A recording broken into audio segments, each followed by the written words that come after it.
Hello, good afternoon, everyone, and thank you for spending the next hour with us to discuss the data collection tool.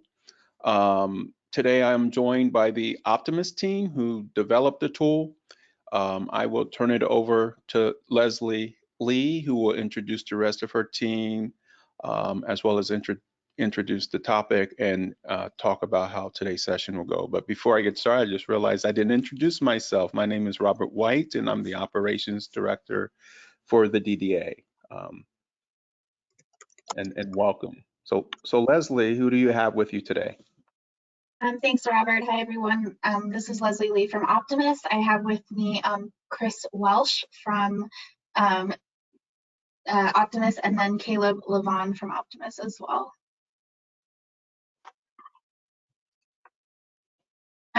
So today we plan on doing a more detailed walkthrough of the data collection tool that was sent out. And then we'll be taking any questions on any of the more nuanced pieces of the tool.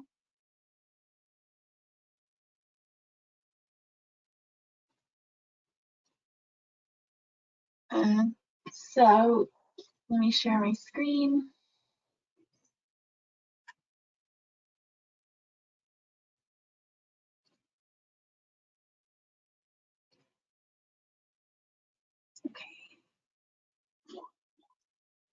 Are you able to see the tool on screen here? Yes, I can see it. Okay, perfect. All right, so there's several tabs on this tool that was sent out. The first tab has the instructions at a high level, just what the intention of the data collection tool is, which tabs are in the tool that need to be populated, and then just highlighting a few key things like the gray cells in the tabs need to be populated, and then the orange tabs are automatically calculated. We also provided some comments areas for you to fill out to help us to help describe some of those additional details. And then we're looking for the file to be returned to us no later than June 9th by close of business. The first tab here is just basic provider information, so just your organization's name. If you're in LTSS or PCIS2, we're asking for the ID information, and then just some additional details around that. The first data tab that needs to be populated is the Program Support and Facility tab. We have split the tab into geographic differential versus rest of state, and then at the bottom in orange, the statewide will automatically be calculated.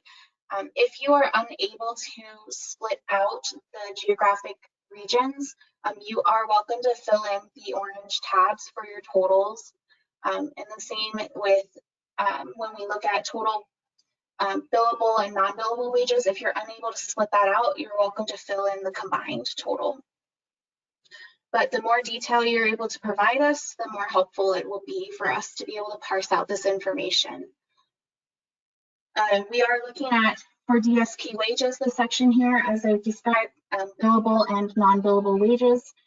In the actual cells for the headers, there are some more detailed instructions on what that means.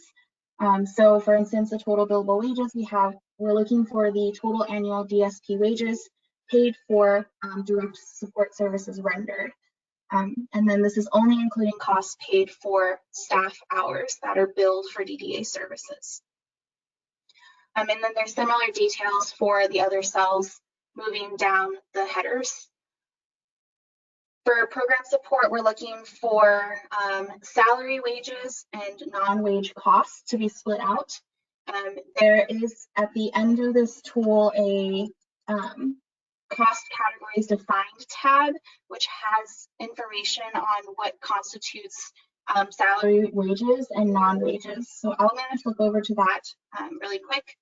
And you'll see here there's under program support, there's line items that describe what would belong under program support. And then in the directions, we split out which lines would be considered wages and which lines would be considered program support, non-wage related.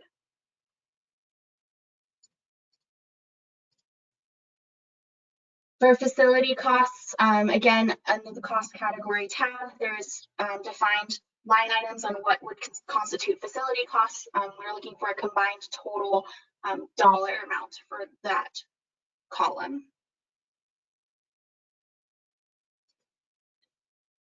We have defined what the geographic regions include. So that includes Calvert, Charles, Frederick, Montgomery, and Prince George's counties. And all other counties would be considered rest of state. Under the data population tables, we have a place to provide comments on how the non-billable dollars are split out, and also how overtime was accounted for in the salaries and wages under program support. This is also a place, if you're making, we'd encourage you to give us the best, most detailed data that you can. If you do make assumptions, or if you're doing some sort of split, please try to detail that in the comments. That allows us to sort of compare how different people, different providers are generating these costs if they're not pulling them directly from their accounting. Yes, and we understand that this information is detailed and a little complicated to parse out, and so we are asking for as close to the true cost as possible, but we understand that there will be some assumptions that need to be made, and so that's what Caleb is referring to, is that you detail those assumptions for us so that we can understand where those numbers are coming from. The next tab is training turnover. We're looking to get the information on the account of employees that need the initial DDA training, and then the number of employees that need ongoing training, and then the number of hours worked by employees who require the DDA training. And this is going to be used to calculate a turnover percentage that we apply to the training component. We also ask that you have your calculated turnover and a comment explaining how that number is calculated within your organization so that we have a benchmark to compare to.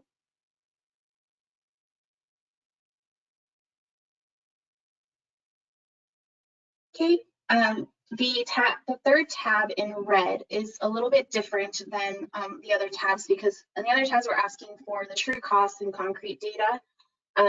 For the structural change tab, we're looking for some input on some conversation that's been going around through the RAG and internally. In the past, we've discussed that the group sizes for the rehabilitation services may not be appropriate for the way that the services are being rendered. Currently, we have 4 groups: 2-to-1, 1-to-1, small group, and large group. And so there's been conversation in the past that maybe the costs have not been accounted for appropriately using these large ranges in the group sizes. And so what we're looking for is some feedback on if there is a different structure that would be more appropriate to have for rehabilitation. In the past, we've discussed options like having discrete group sizes, so a rate for 2, 3, 4, 5 people, etc. But we've heard in the past that from providers that this would be administratively burdensome for providers. And so we're looking for some feedback on whether or not it would be appropriate to break the 4 group sizes into different ranges. So for instance, 2 to 3, 3 to 4 to 5, etc., or 2 to 4, 5 to 7, and so on. And so just getting some feedback from the provider community on whether we should maintain the group sizes or if there's a different group size that would be more appropriate.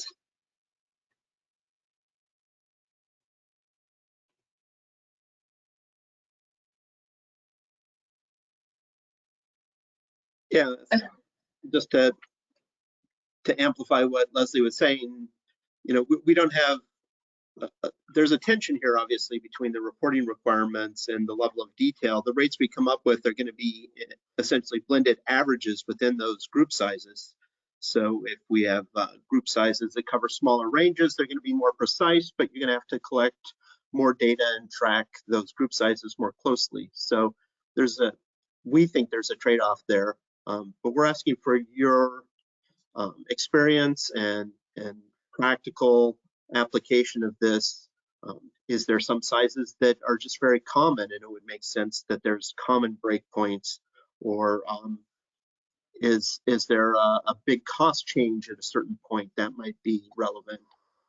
So whatever feedback you can give us will help inform the data that we collect next in order to adjust this if it's necessary. Or we may find that it's not necessary. These are the right group sizes.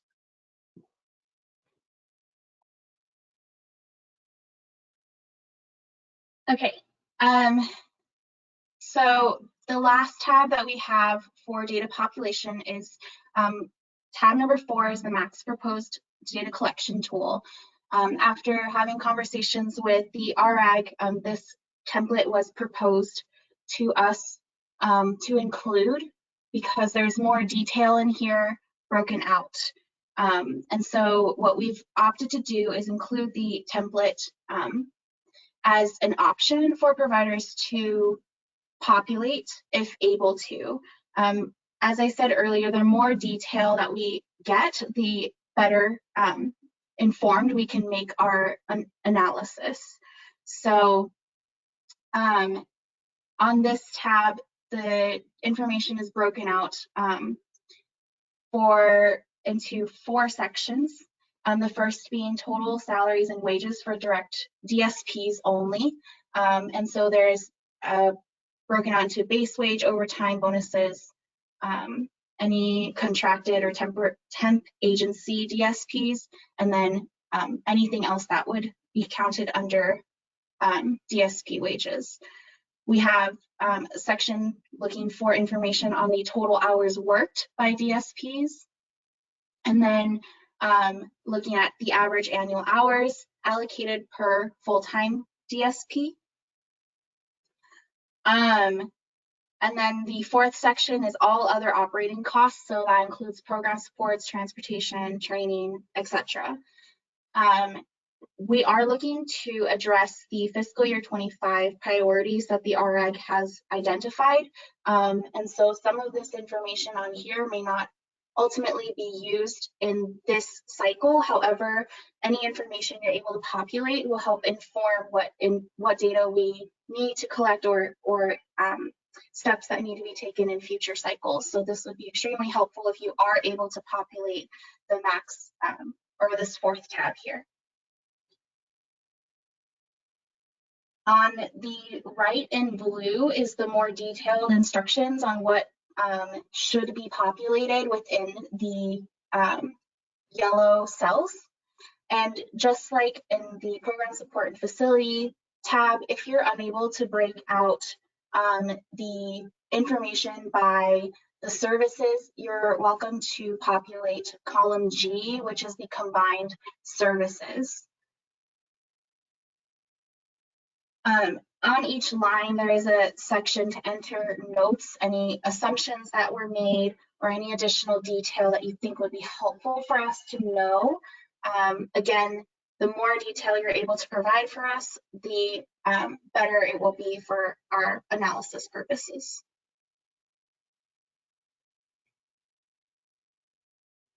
We had heard some feedback from providers that this information, the way that it's arrayed here, is a little bit more consistent with how you may have information already available to you. And so that's why we're, to Leslie's point, that's why we've included this, hoping that it's in theory a little bit easier. And it does, most of it or many pieces here hit on what we're really aiming for.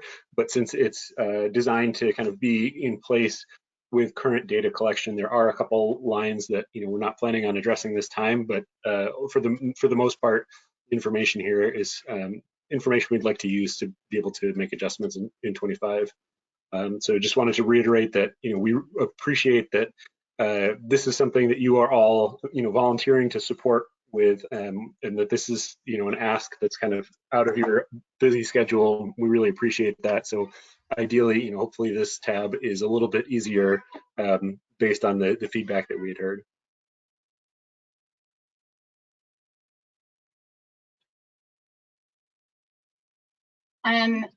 Thanks, Chris. So some final comments before we take questions. There is an example tab on how to fill out this information for tab number 4. And then there is an additional tab to provide any other comments that you think will give us additional context or will be helpful. And the last tab is the cost categories tab that we were referring to if you have any questions on what to include or exclude from specific cells or components. So I think what we'll do now is open up the floor for any questions, and we'll do our best to answer them now. And if we are unable to, we will respond after the call via writing. Great.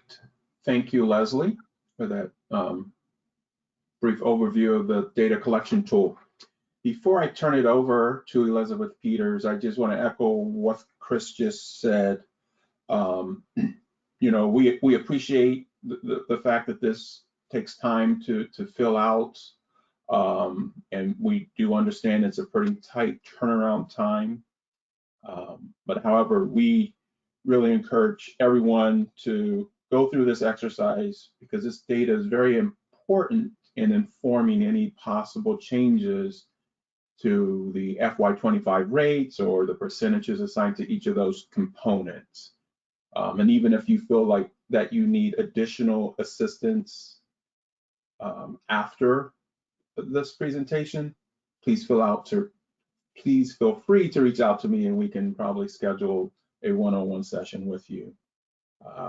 We have a goal of at least 90 DAHAP providers filling out this tools to ensure that it's statistically significant. And so we'll be tracking that and hopefully we'll be able to achieve that goal. So Elizabeth, I'm going to turn it over to you now to walk us through the Q&A session. Thank you, Robert. Good afternoon, everyone. So the first couple of questions are for Leslie. So Leslie, the first question we have is, if we are in PCIS, how do we separate by 2-to-1, 1-to-1, small and large?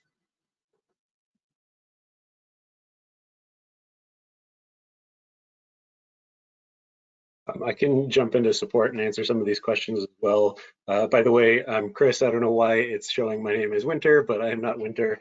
At any rate, this is kind of our look forward. So we're trying to understand how things will go in the future, and we understand that there's a difference between the way that services are, offered in PCIS2 and LTSS. So what we've heard, in the past is that it's hard to split it out this way. So to the extent that you are able to split it out in any level of detail like that, we appreciate it. But to the extent that you're not able to split it out at that level of detail, that's fine too. We'll take as much information as we can get. And we understand this is not, a way that data has always been collected in the past, so it's not easy to pull that for PCIS2. So that's hopefully that's enough of an answer. I know it's not really a great answer, but the idea there is just as much detail as you are able to provide, it would be helpful. But we're not expecting you to go back and look day by day, every hour, and try to figure out exactly who was getting served where and what, and all that kind of information. Yeah, and as Chris said, if you are able to split out in any kind of detail or make any assumptions around how your services would be split into these groups, please do so and provide in the comments how or what assumptions you are making. If you're absolutely unable to split out the dollars, please populate the total lines in orange for the respective regions.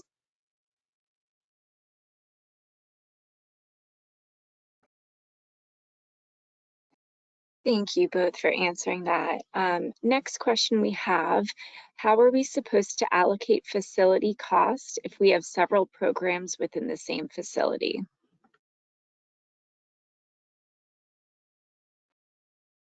Yeah, that's another good question. And that's the tricky part about this, is that, when you start looking at what data you'd like and what data are available, there's a little bit of a gap there. We understand that it's kind of complicated to try to put things in this format when it's not so clean, just in general. So with that in mind, I think there is some direction that's provided on those cost categories defined, on which pieces would go there. But as far as allocating them, we don't have necessarily one specific way. What we've heard from providers is that they all have their own kind of ways of looking at things and accounting for things. And so we want to leave it up to providers to make that determination about what's the best representation of their information.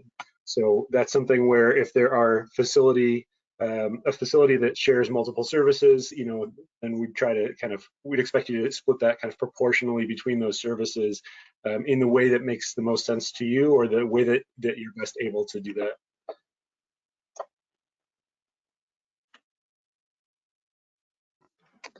Okay, next. Oh, go ahead. Sorry, I was just going to say, if you're struggling to split out any of your facility costs between DayHab and other services, if you can populate your total facility costs and then provide a comment on roughly what percentage of your revenue or costs go to rehabilitation, that would be helpful as well.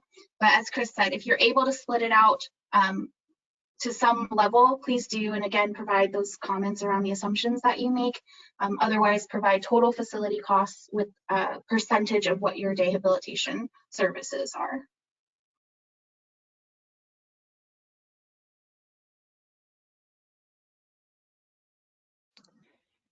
Next question, won't the wages be understated for day services if we were still doing virtual supports that only required one staff person? That's a really good question. I think that's one of the main reasons we want to have some of those comment boxes, so that if you have concerns or issues or thoughts around some of those pieces, that you can share that detail with us, so that we can understand, okay, this might be what the data are showing us, but it doesn't account for X, Y, and Z factors. And so that's something that we need to take into account before moving forward. So anytime you have something that you notice like that, please populate, with any data that you have and provide that additional context, because it's really important to us in making sure that we're understanding and utilizing the information that you provide appropriately.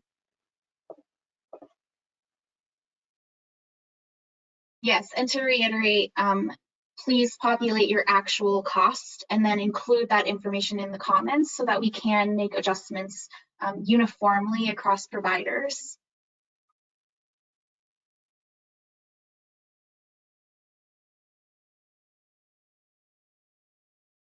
Where would employment-related expenses be populated? So, go ahead, Chris. I was going to say, for the purpose of the rate cycle and the focus that we have at the moment, that's not something we're intending to adjust at the current time. That's something that I think is expected to be looked at in future cycles. That being said, on that brown number 4 tab that Max proposed, DCT, that does have some lines there for employment-related expenses. I think Leslie's showing on row 49 there, where you are able to put that information in. And to the extent that that looks a lot different than data that have been used in the past, that will be really helpful in determining, is this something that needs to be moved up as a higher priority, or is this something that's kind of in line with how we currently have things built in? So The idea there is this may not be something that's on the program support and facility tab. We are just looking for program support and facility there, but you are able to populate that on this tab number 4.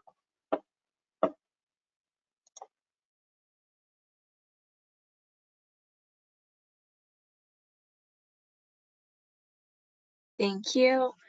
Next question, are transportation, training, and G&A expenses populated anywhere? So it's the same response, similar to what Chris has mentioned. This cycle, we are looking at minimum the program support and facility components. On the 4th tab here that I'm showing, there is a place to populate transportation, G&A, all the other components that aren't listed on the program support and facility tab, and it won't necessarily apply to the fiscal year 25 rates. However, if you're able to provide that information, it will be helpful for us to inform future rate adjustments. Also, just to add some additional context, transportation was something that we collected information last year, and DDA chose to move forward with some increases to the transportation component effective fiscal year 24 for these services. So part of that will have been updated data from last year. Additionally, the training is something that we are looking into. And so when Leslie walked through that number 2 tab, the training and turnover, that's where we are looking to see, what kind of level of training and how many employees need to go through that training so that we can update that accordingly. So, for example, if there's, a very high turnover rate, then there will be a lot more training hours needed that can be spread among fewer billable hours. To the extent that there's lower turnover, there's less training that can be divided out among more billable hours. So that's where we're trying to get that information, and we're also working with DA on updating some of the training requirements and expectations so that can be accounted for.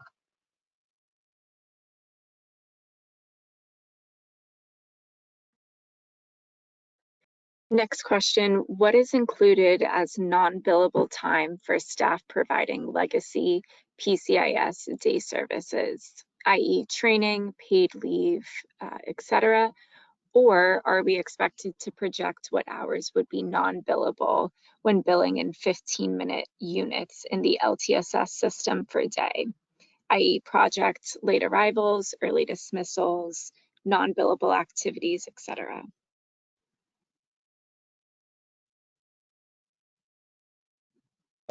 Yeah, that's a good question. And I think this is going to be somewhat similar to what we had just talked about a couple minutes ago, where in that cost categories defined tab, that last tab that we have, it goes through all the details around what is expected to be covered in each of the components, where program support wages might be in program support as opposed to direct care wages.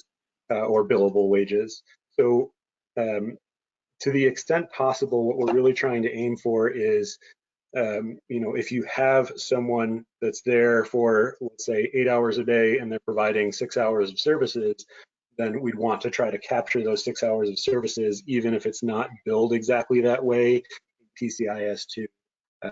So understanding again that there's a little bit of a gap between data that are available and data that we'd like to collect. We're kind of asking for as much as we can, but understanding that we will only be able to collect what you have available.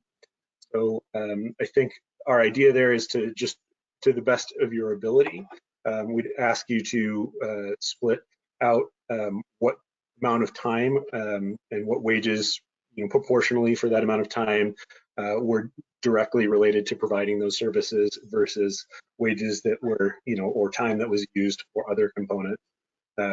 That's the, kind of the best I can provide there.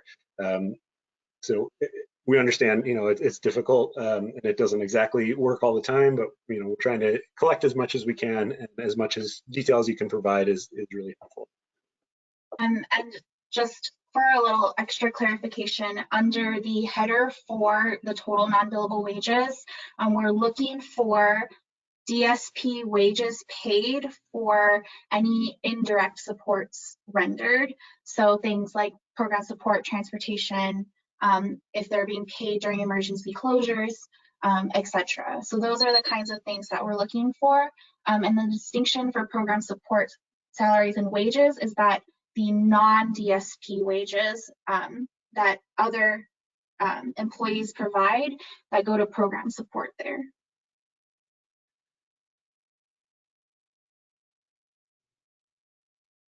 Thank you both. And Robert, I believe this next question is for you. The file being shown does not match the example tool we were sent last week. Will we get another file sent to us? Yes, thank you, Elizabeth. The file that we sent out last week was the final file, the one that you see before you. If you believe that you are working from perhaps a different file or an earlier iteration, please send me an email so that we can ensure that you get the correct file.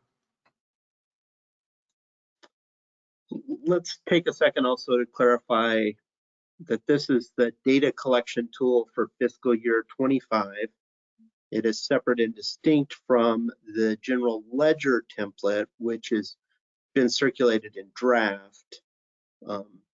That's an annual ongoing report. This is supplementary extra information that we request in order to add to the general ledger. But this is the data collection tool for fiscal year 25. It is not the general ledger template, which is different.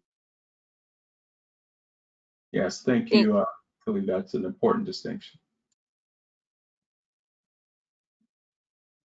Thank you, Caleb. Next question, just to clarify, data is only as pertains to DAHAB services, not residential services. That is correct. We're looking for information on only day habilitation.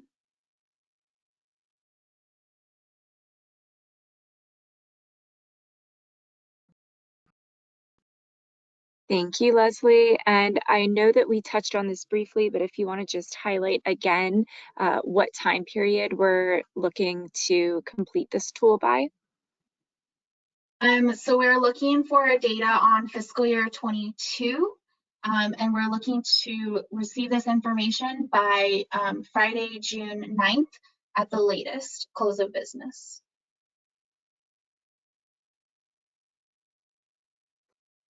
Thank you, Leslie. And as a reminder, you all can submit that to rag.dda@maryland.gov.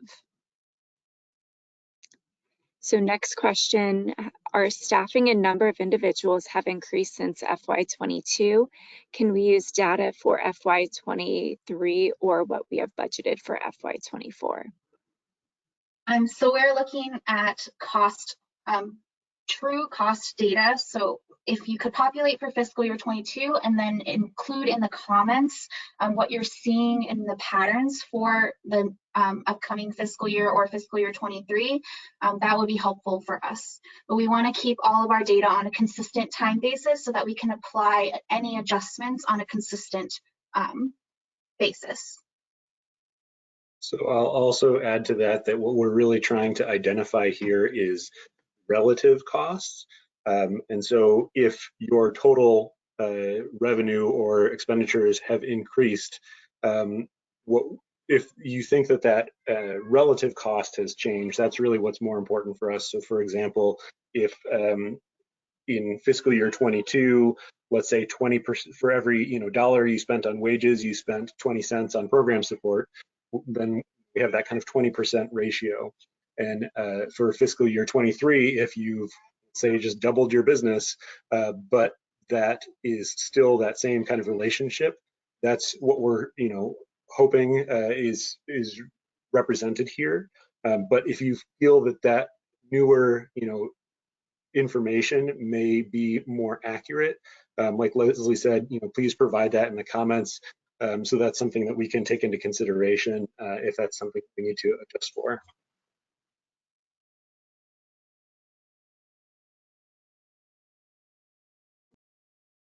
Next question, can you remind everyone what data you are requesting and how to deal with the fact that COVID was still a factor? Yes, so as we've mentioned, we want the true data from fiscal year 22 as much as possible to reflect the cost that you experienced in that year, and any changes since then or any patterns that you're seeing that are emerging in your costs now should go into the comments so that we can make those adjustments uniformly across all providers. Our concern is if every provider has their own assumptions filling in the data, it will be messy and difficult to parse out what the actual data is and what assumptions were made by providers. And so if you could populate the tables with the actuals from fiscal year 22 and any patterns or adjustments or new increases in costs that you're seeing come through for the current year and the future years that you're budgeting for, please put those in the comments. I'll add to that COVID obviously impacted everything in so many ways. And so our options really are looking at data that's more recent, that in theory is less impacted by COVID, versus looking at information that's based on around when COVID really had the most direct impact immediately, versus looking at data that's even farther in the past, and now we're several years out from that and things may have changed pretty substantially. So based on what we've seen for data for other programs, there was a very marked, easy to see change that happened in March of 2020 and for the following several months. And after that, a lot of programs saw utilization start to get back to kind of a normal level. So what we're looking for is, we understand that that might not be the case for everyone, and we want to see, okay, what did it look like in fiscal year 22 for you? And then in those comments, you can tell us, what we saw is after fiscal year 22, we were seeing more and more folks start to come back on these services, or we were seeing more and more folks that started to need one-to-one services, or whatever it is. Any changes that you are seeing, that's something that we want to be able to account for to the best of our ability. So there is not really a way that we can just put COVID out of the picture. It happened and it's impacting everything, and it still has long-term impacts. But looking at that most recent data that's ideally readily available will hopefully be a little bit more in line with what we expect to happen in the next couple of years. And to the extent that you have any insight or comments that you'd like to share, we'd really appreciate that, so that we can look into those things and make the appropriate adjustments there.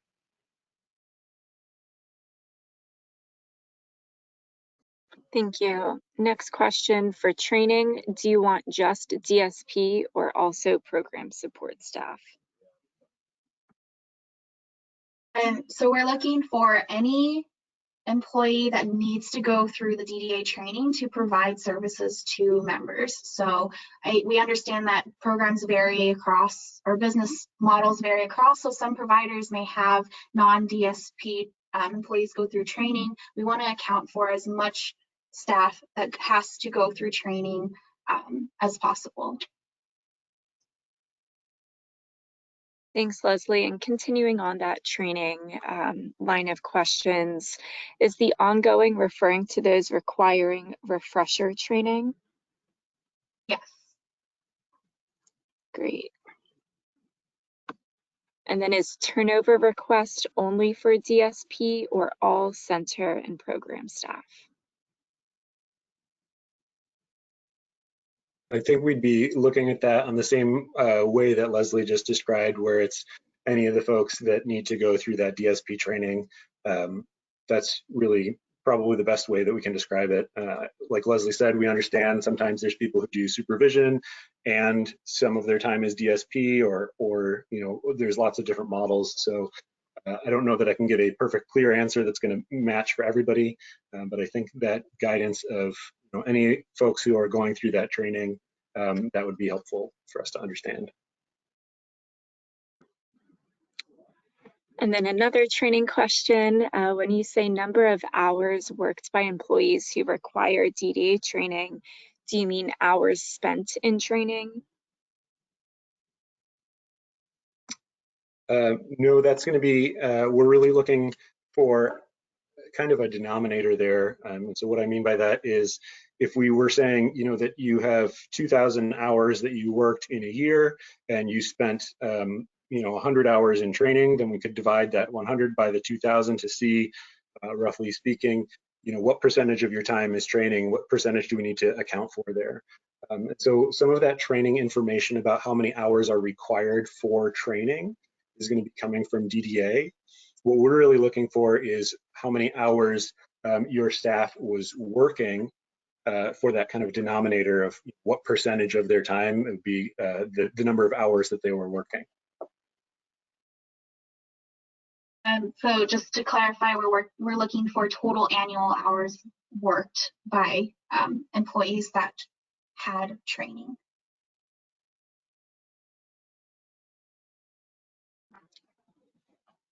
Next question, does this report need to match the cost report totals for FY22?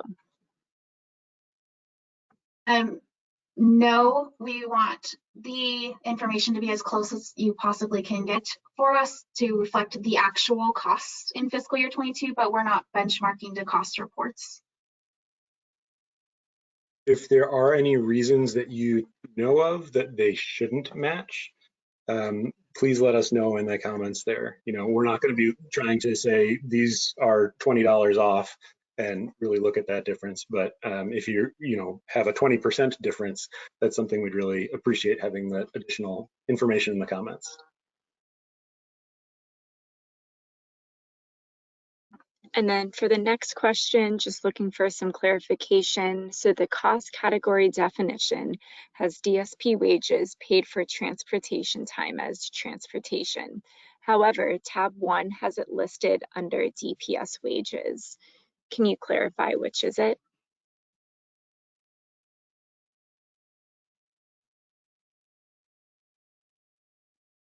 So the idea, I'm not sure if I'm fully tracking, so hopefully this will be at least somewhat of an answer, that for these services going forward, the billable period would be when the services are being rendered, not the transportation part of that. And so that first section there of columns D, E, and F would be all of those DSP wages. The intent would be that the non-billable time would include things like transportation. So if you have staff that's, for example, spending an hour driving, picking people up in the morning and an hour dropping them off at the end of the day, and then 6 hours providing services in the middle of the day, that those 2 hours of transportation time would show up in that non-billable column E under DSP wages.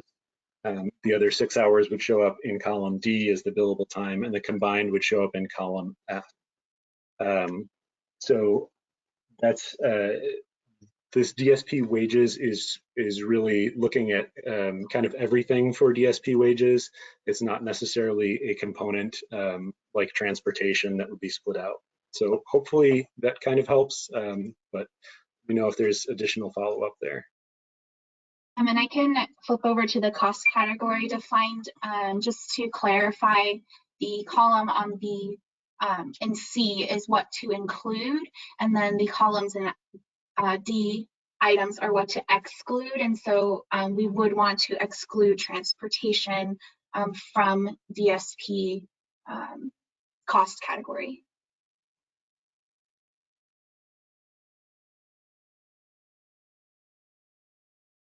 And then the last question that we've received so far, for tab 1, the time spent in transportation from a person's home to the day program, should the driver's wages be included with the DSP wages?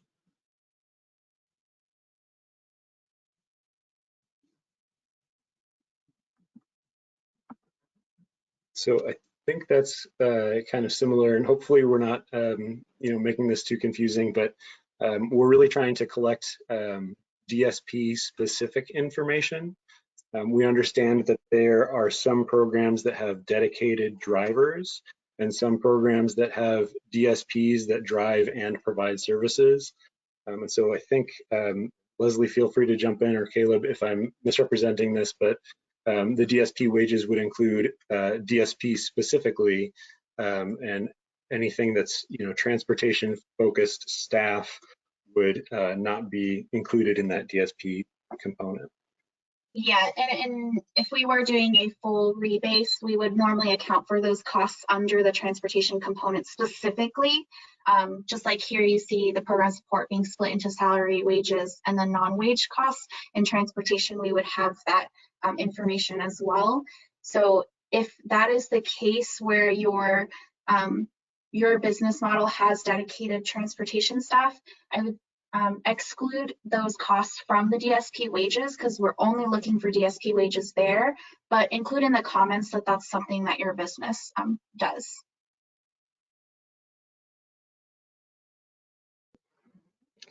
Looks like we have a few more questions that are trickling in.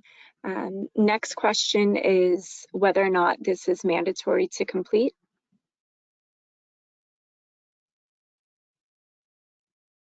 I'll take that one. This is Robert. We stopped short of making completion of this tool mandatory. However, we highly encourage all of our day app providers to fill out this tool and to provide as much information as possible. The more data we have, the more reliable that data becomes in informing not just proposed rate changes for FY25, but FY25 and beyond, as we look at the different components that make up the brick. And I think there's another question that I'll take as well, Elizabeth, since I have the floor. This one is asking if they need to fill out any of the information on the list because they bill through LTSS and bill for services only. So if you provide day services, if you're a day app provider, then yes, we are asking that you fill out this tool, notwithstanding whether you're billing in PCIS2 or LTSS. We're looking for information related to the costs for delivering day app services.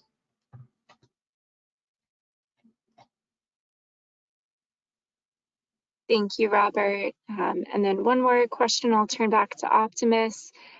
Where would nurses' wages be reported? So there should be a little bit more detail on the cost categories defined, but in general, the way that that may be helpful to think about this is that the direct care staff would be the ones that are specifically providing that service, and the program support is anything that's required to be able to provide that service.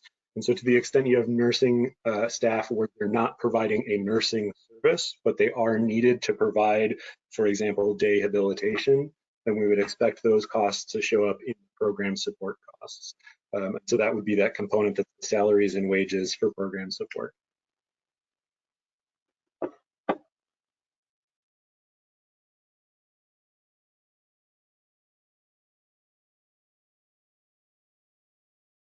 Thank you, Chris and Leslie. And somewhat of a follow-up to the question I just answered related to a day app provider who's billing for services only.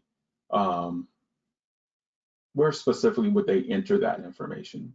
Is it just, I think I'm asking the question correctly. If not, I would ask that the person restate the question.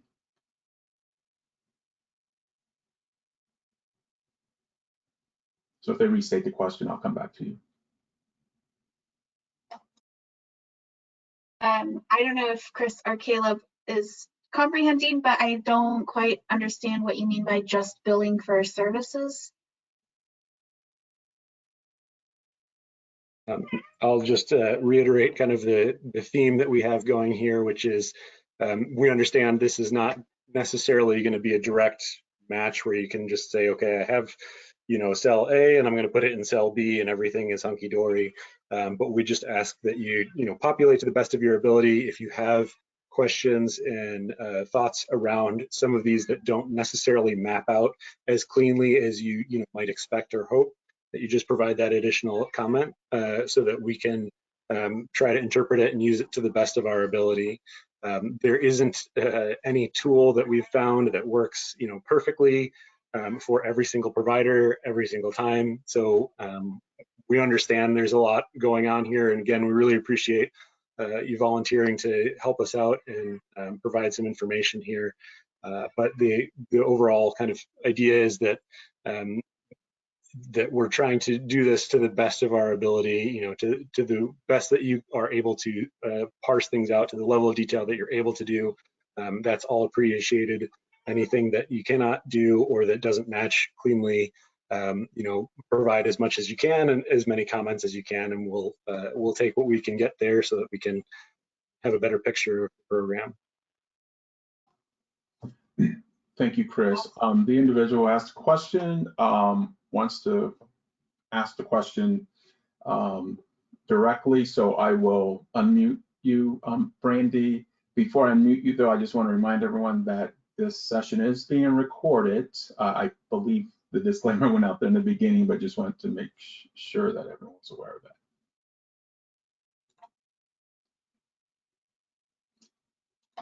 that. So Brandy, you can go ahead and try to unmute yourself and ask your question.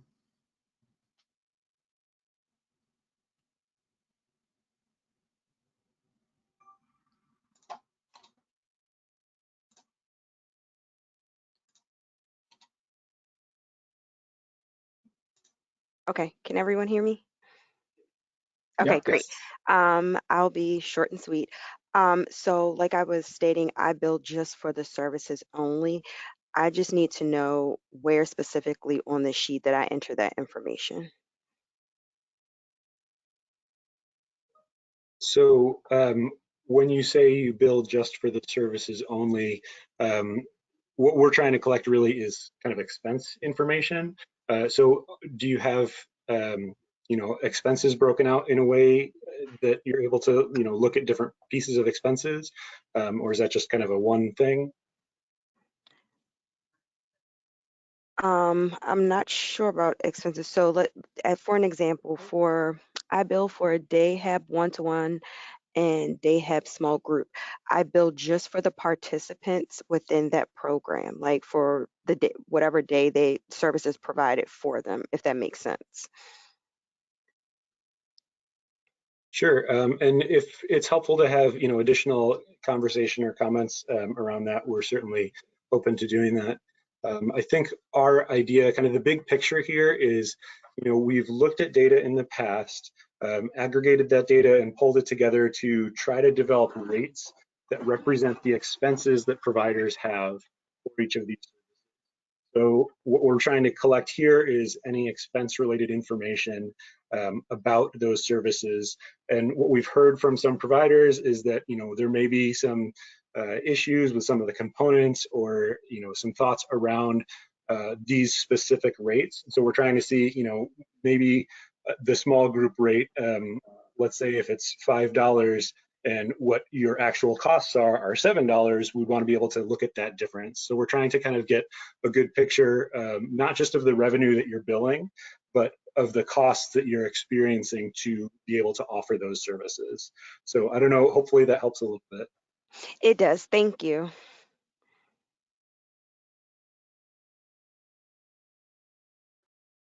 I wanted to offer, just as a data analyst, a little clarification to help people out, or help myself out really. If there's data that you are unable to fill out because you don't know the answer, you can put missing or a dot or NA. But if it's data that is actually 0 and you know it to be 0, please put a 0 in there. What I'm trying to clarify is that when we look at it, it isn't always clear whether the provider isn't providing that service or they don't know the cost or the wages for that service. So if you can do your best to distinguish between things that either you don't provide or that number is 0, put 0 in there. If it's something you just don't know the answer to, you can put missing or NA or a dot or something like that.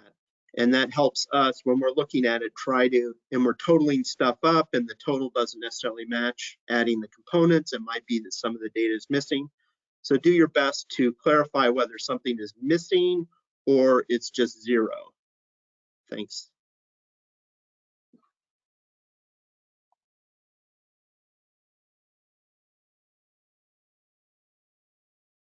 Okay, great, thank you. Yes, there's a question related to who to contact if they run into issues. Yes, please feel free to send me an email and I'll get you connected to a member of the Optimus team, to help, walk you through what that issue, whatever issue you may be encountering. Okay, I just want to thank all of you again for attending today's session. We are at the conclusion of the hour. Again, we want to strongly encourage everyone to fill out the data collection tool. We do understand that it's a tight timeline, and we do want to thank you in advance for your participation in the data collection. So with that said, enjoy the rest of your afternoon.